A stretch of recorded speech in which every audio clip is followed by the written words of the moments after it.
សម្រាប់បងអូនណាដែលចង់បានបច្ជាប្រភេទ LED ថែមអីបងអាចមកមើលដល់ហាងក៏បានឬក៏ឆាតចូលក្នុង page ក៏បានដែរនិយាយពីប្រភេទ LED ហ្នឹងខាងប្អូនគឺមានច្រើនប្រភេទមែនតើបងមានទាំងវែងមានទាំងខ្លីមានទាំងភ្លឺលឿងសគឺមានទាំងអស់បងតែវីដេអូមួយនេះខ្ញុំសូមនិយាយថាពីប្រភេទ LED ហ្វានេះយើងចង់ដាក់ឡានតូចឡានធំ12 វ៉ុល 24 វ៉ុលអីបានទាំងអស់បងប្រភេទនេះលឿងវាកដាលគឺភ្លឺសហើយខាងញាក់ក្រហមខៀវហើយនេះជើងរបស់វាបើសិនជាបងអូនខ្ជិលប្រើជើងក៏បានដែរភាគច្រើនតែប្រើតែខ្សែរឹត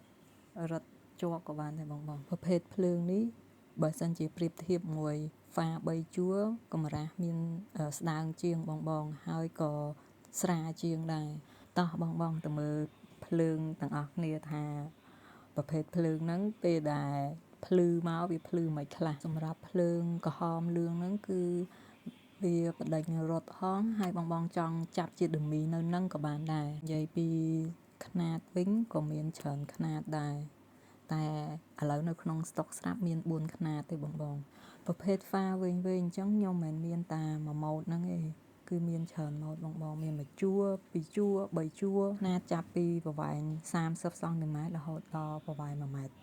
កន្លែងប្អូនមានទាំងលក់ដុំនិងលក់រាយអាចផ្ញើបាន25ខេត្តក្រុងបងអាចអេត Telegram នៅក្នុងវីដេអូហ្នឹងក៏បានដែរបើសិនជាមានការឆ្លើយតបយឺតយ៉ាវអីសូមអធ្យាស្រ័យទុកជាមុនណាបងដោយសារតែអ្នកឆ្លើយឆាតហ្នឹងមានតែមួយគឺ admin ហ្នឹងតែម្ដង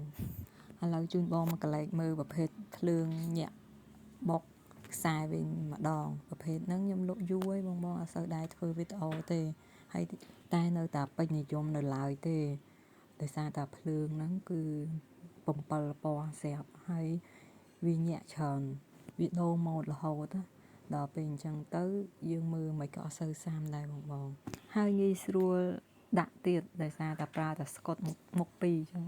គ្រាន់តែជូតឲ្យស្អាតហើយយើងបកបិទទៅហើយតភ្លើងគឺប្រើបានតែម្ដងមានតែខ្សែពីរតែបងចាប់ម៉ាស់ភ្លើងត្រឹមត្រូវហើយ